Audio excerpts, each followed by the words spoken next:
to Daily Focus. I'm thankful that you are joining me again this morning, and I trust that your Friday is off to a great start and that you are ready to enjoy what the Lord has on your plate today. I know I'm excited. We have a couples retreat at our church starting tonight, going into tomorrow.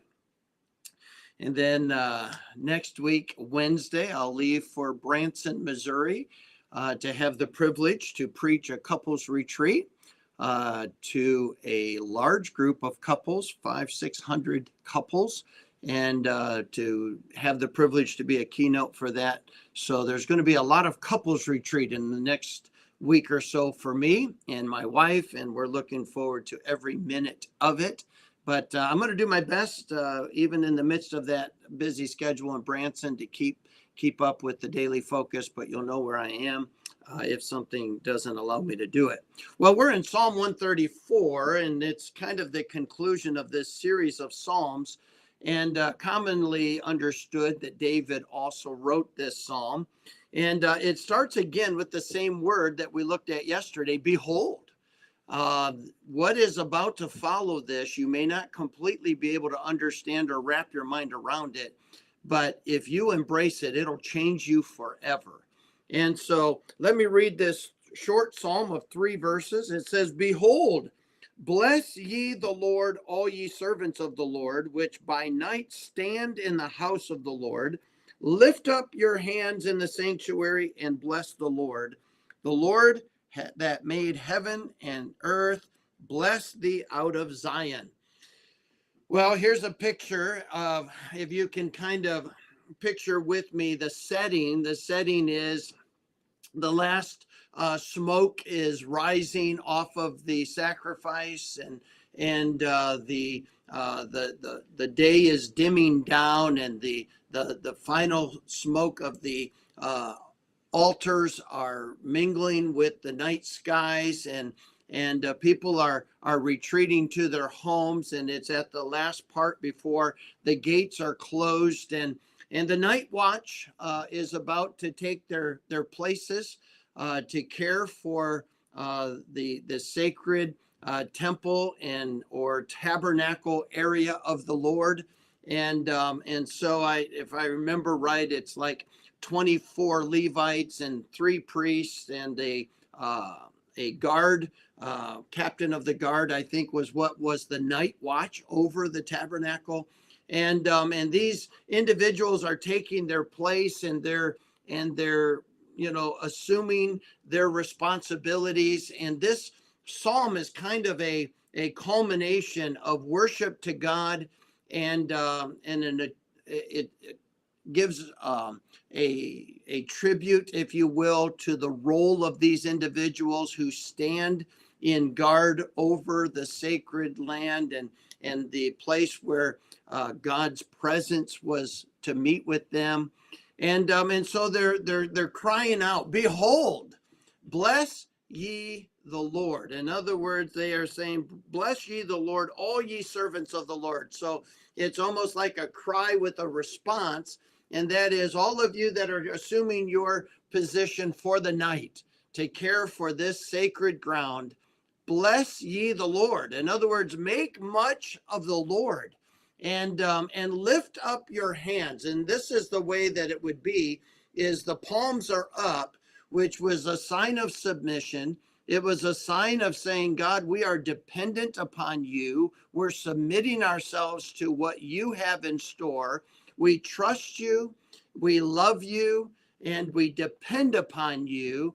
And it's never going to be about us. It's always going to be about you as we make much of the Lord. And so here he is saying, you know what? If you will, in your heart and mind, try to wrestle through and grasp the magnitude of who God is and the control in which he manifests over the entire world, and how he holds the entire universe in the span of his hand, according to Isaiah 40, and that you would see his holiness, you would see his purity, you would see the perfection of his program and what he's designed.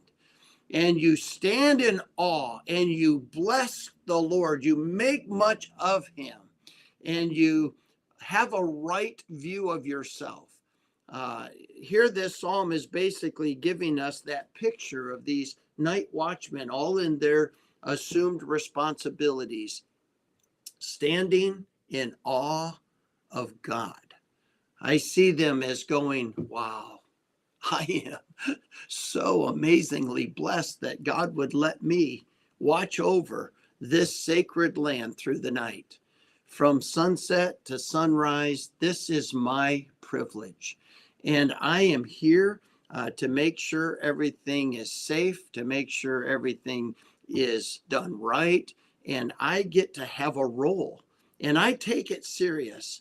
And throughout the night, I'm just going to make much of God. I'm going to open my hands and lift them to the Lord in worship and say, I can't believe that you have honored me with this privilege to serve you in this capacity. Well, that's kind of what we're applying this morning, is that all of us kind of are in the same boat in our own dispensation.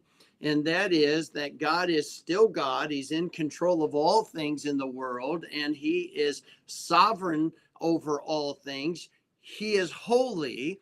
What he has designed is still a perfect design, even if it includes imperfect people.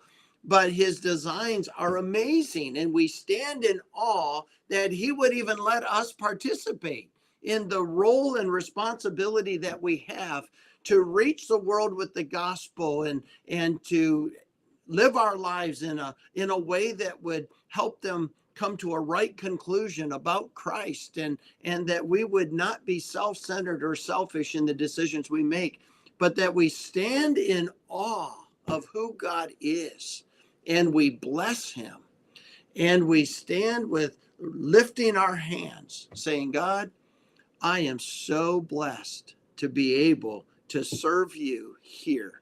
God of heaven and earth would give me a part to play. I am so overwhelmed with that goodness. And that is the picture of Psalm 134. So if you can kind of picture these Levites and priests and the captain of the guard and this closing of the day and the final remnants of the worship that has gone on. And now here's my role. Well, let me ask you, what's your role today?